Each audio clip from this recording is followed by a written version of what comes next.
Hi, I'm Linda Padgett, and this is the Living Christian Virtue Series.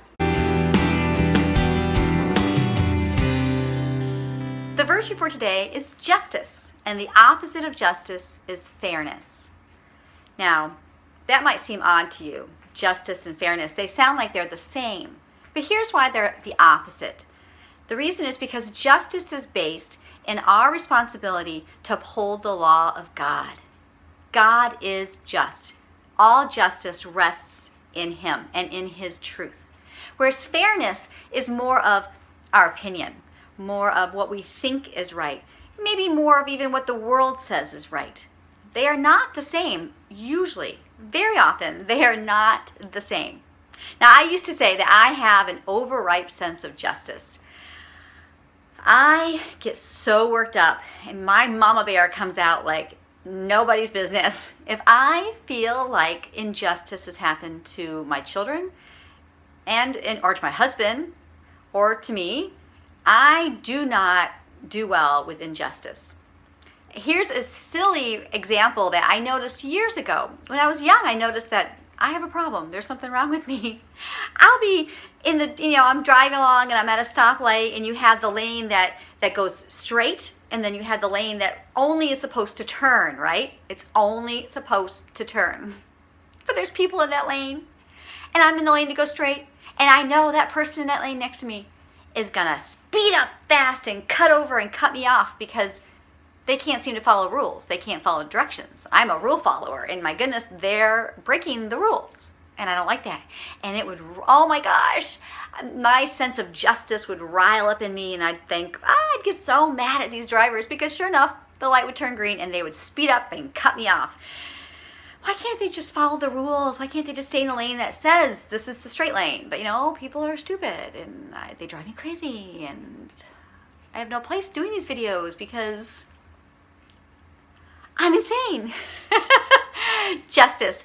I would say that I always call that an overripe sense of justice, but really in truth, it is really fairness is what I don't like. I don't like the lack of fairness. It's just not fair that they're going to be in the lane next to me and cut me off. They should be waiting in line just like I waited 2 other times trying to get to this place in this stoplight. It's just not fair. So that's why, as Christians, we need to understand the difference between justice and fairness. Justice rests in the truth of God. So how do we show justice? As Christians, we fight for those who cannot fight for themselves.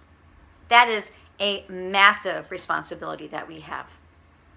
Whether it's politically, whether it's physically fighting for those who can't fight for themselves, sticking up for the woman who's being shamed at a place, or helping that person across the street that needs to be there. That's justice. We need to help those who cannot help themselves or who have difficulty helping themselves. So how do we grow in justice? The first way that we can grow in displaying justice is, first of all, to study. We need to study. We need to know what is just and what is not just. The world is going to have their opinion like crazy. It's all over the place. They're going to tell you what's just and what's not just. And just because the law says something is right doesn't make it right. And so we have to study. We have to know the law of God. We have to understand the heart of God.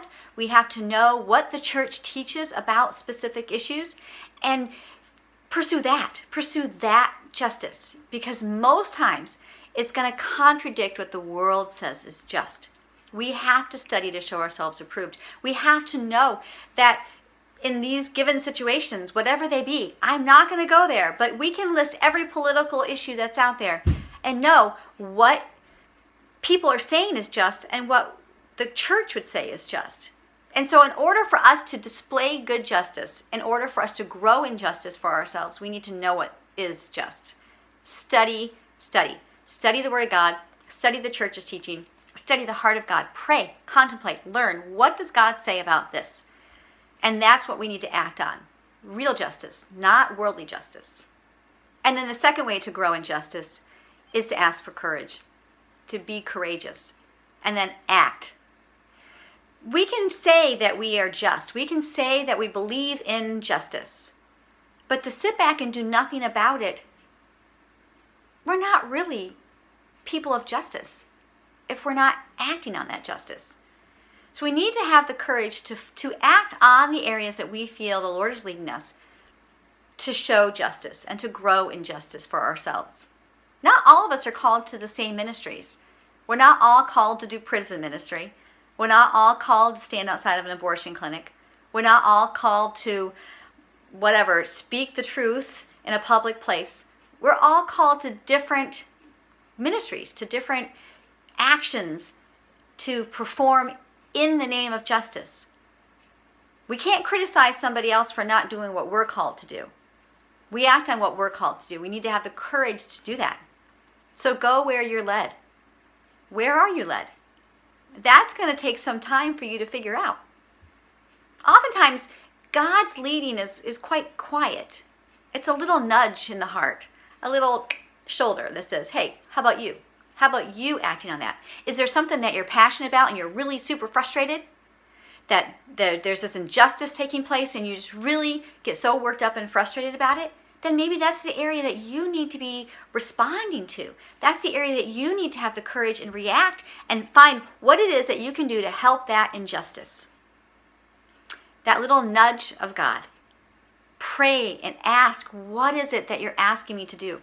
How am I to respond in this situation? What is real justice in this situation? Study and pray. That's how we grow in justice. Follow where the Lord is leading. Go and act justly.